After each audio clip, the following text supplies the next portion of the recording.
Well, good evening and welcome to Tucker Carlson Tonight. For the past couple of years, we've reported in some detail, some horrifying detail, on how the professional left has totally transformed the city of San Francisco from this country's most beautiful city, our Cape Town, into a cesspool of filth, homelessness, and drug addiction. That is not an exaggeration.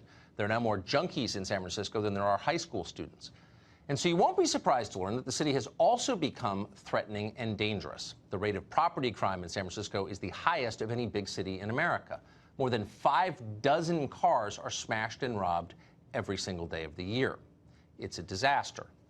But don't worry, the city's leaders have a plan to respond to this. And of course, it's not more cops or better enforcement of the law. That would be bigoted.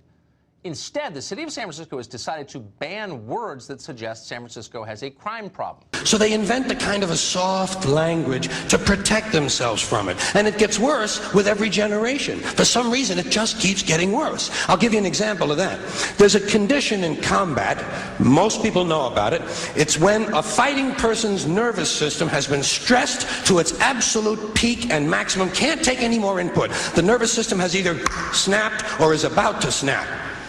In the First World War, that condition was called shell shock. Simple, honest, direct language. 2 syllables, shell shock.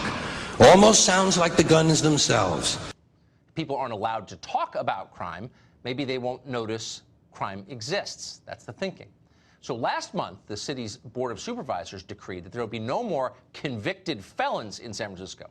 Going forward, ex-cons are to be called, quote, justice-involved individuals.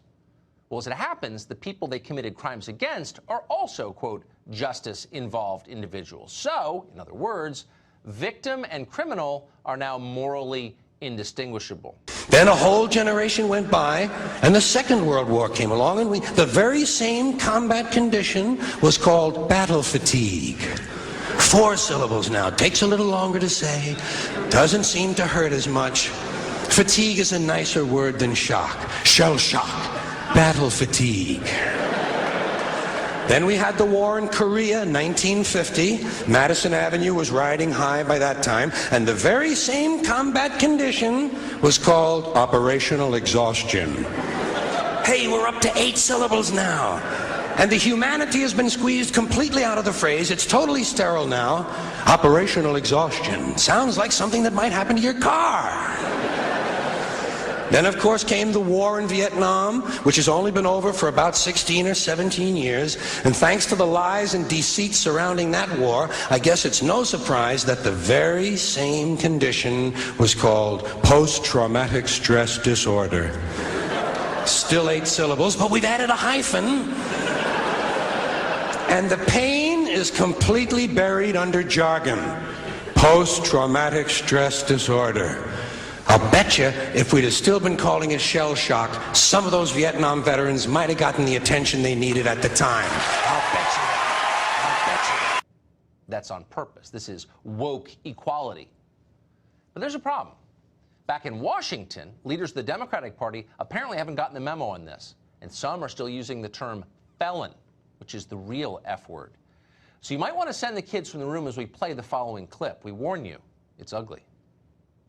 An overwhelming majority of Americans agree that anyone trying to buy a gun should at least have to prove that they're not a or somebody legally prohibited from owning one. And I do support full restoration of rights to vote. I think the policy of deporting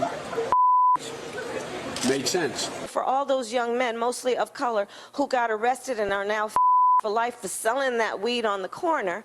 Every law-abiding citizen has a right to have a gun unless you're a What enabled that young man to get a gun he was not entitled to. He was a and he had a conviction. Sorry about all the F words. How insensitive can you get? Someone better call HR. And some of this stuff is just silly. We all know that. Like on the airlines, they say they want a pre-board. Well, what the hell is pre-board? What does that mean? To get on before you get on?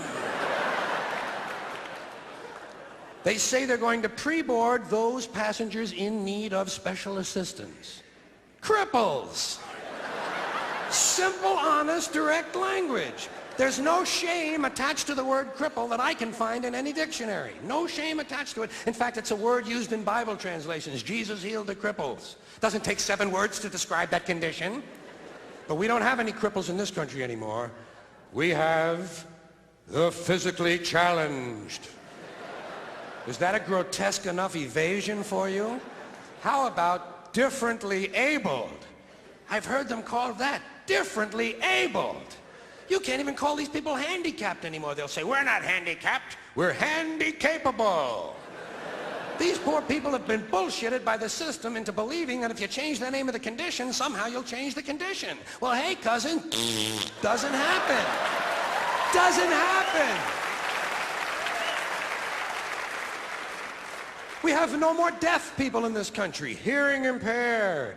No one's blind anymore, partially sighted or visually impaired. We have no more stupid people. Everybody has a learning disorder. Or he's minimally exceptional. How would you like to be told that about your child? He's minimally exceptional. Oh, thank God for that. Psychologists actually have started calling ugly people those with severe appearance deficits. It's getting so bad that any day now I expect to hear a rape victim referred to as an unwilling sperm recipient.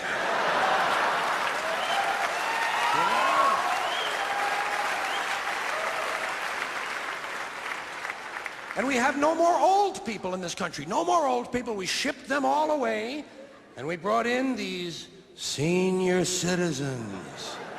Isn't that a typically American 20th century phrase? Bloodless, lifeless. No pulse in one of them. A senior citizen. But I've accepted that one. I've come to terms with it. I know it's here to stay. We'll never get rid of it. That's what they're going to be called, so I'll relax on that. But the one I do resist, the one I keep resisting, is when they look at an old guy and they'll say, look at him, Dan. He's 90 years young. Imagine the fear of aging that reveals. To not even be able to use the word old to describe someone, to have to use an antonym. And fear of aging is natural, it's universal, isn't it? We all have that. No one wants to get old, no one wants to die, but we do. So we bullshit ourselves. I started bullshitting myself when I got to my 40s. As soon as I was in my 40s, I'd look in the mirror and I'd say, well, I guess I'm getting older. Older sounds a little better than old, doesn't it? Sounds like it might even last a little longer. Bullshit, I'm getting old. And it's okay, because thanks to our fear of death in this country, I won't have to die. I'll pass away.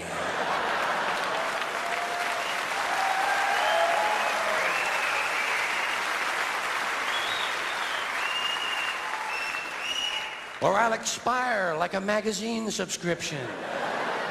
If it happens in the hospital, they'll call it a terminal episode. The insurance company will refer to it as negative patient care outcome. And if it's the result of malpractice, they'll say it was a therapeutic misadventure. I'm telling you, some of this language makes me want to vomit. Well, maybe not vomit. Makes me want to engage in an involuntary personal protein spill.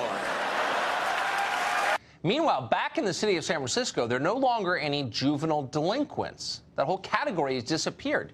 Criminals under 18 are now referred to as, quote, young people impacted by the juvenile justice system, as if the system and not the kid committed the crime, which is what the left, in fact, believes. It's your fault, not theirs. Check your privilege, middle America. Drug addicts, meanwhile, in San Francisco are now called people with a history of substance abuse. Rather, use. Use, not abuse. Get it? Heroin addicts are now the same as insulin-dependent diabetics. Both use substances. You can't call one better than the other. They're both exactly the same. Now, you could laugh this off at San Francisco, after all, where all the crazy things happen. But think through the implications. Language makes thought possible. When the words disappear, so does our ability to think about the ideas the words represent. When they prevent you from saying the obvious, over time it becomes impossible to see the obvious. And that's exactly, of course, why they do it. Those who control your words control your mind.